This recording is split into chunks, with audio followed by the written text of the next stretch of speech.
Hi friends, ఈరోజు మనము broccoli curry ఎలా ప్రిపేర్ చేసుకోవాలో ఈ వీడియోలో చూద్దాం.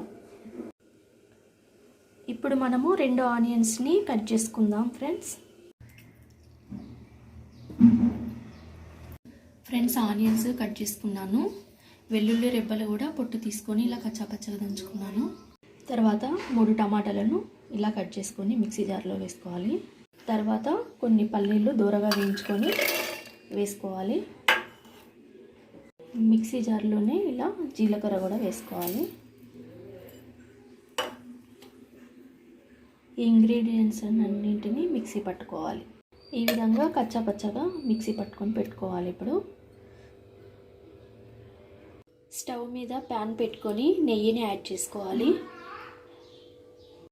నెయ్యి కరిగిన తర్వాత మనము ఇందులోకి కచ్చాపచ్చగా దంచి పెట్టుకున్న వెల్లుల్లి రెబ్బలను యాడ్ చేసుకోవాలి.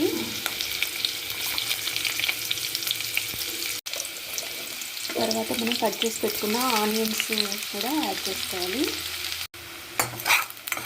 వీటిని ఈ విధంగా దూరగా వేయించుకోవాలి ఫ్రెండ్స్. ఈ విధంగా వేయించుకున్న తర్వాత కొంచెం పసుపుని యాడ్ చేసుకొని కలుపుకోవాలి. తర్వాత మనకు రుచికి సరిపడినంత కారాన్ని యాడ్ చేసుకోవాలి. తర్వాత కొంచెం సాల్ట్ని కూడా యాడ్ చేసుకోవాలి. ఈ విధంగా కలుపుకోవాలి.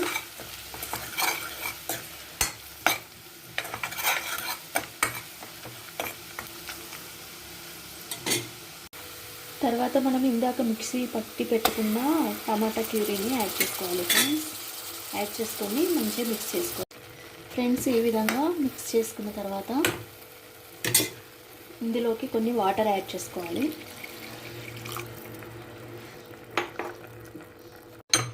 వాటర్ యాడ్ చేసుకొని ఈ విధంగా కలుపుకున్న తర్వాత మనము కట్ చేసి పెట్టుకున్న బ్రోకోలీని ఇందులోకి యాడ్ చేసుకోవాలి. ఫ్రెండ్స్ ఈ విధంగా మిక్స్ చేసుకొని ఒక 5 మినిట్స్ వీటిని అయితే మంచిగా ఫ్రై చేసుకోవాలి. మూత పెట్టుకొని ఈ బ్రోకోలీ అనేది తొందరగా ఉడికిపోతుంది ఫ్రెండ్స్. 5 మినిట్స్ అయితే సరిపోతుంది.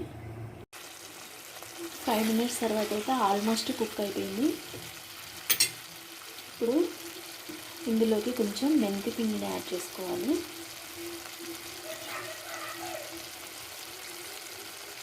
యాడ్ చేసుకొని చివరిగా కొత్తిమీరతోని గార్నిష్ చేసుకుంటే బ్రోకోలీ కూర రెడీ. ఫ్రెండ్స్ ఈ వీడియో కనుక మీకు నచ్చినట్లయితే తప్పకుండా సబ్స్క్రైబ్ చేయండి, షేర్ చేయండి, లైక్ చేయండి. Thank you for watching this video.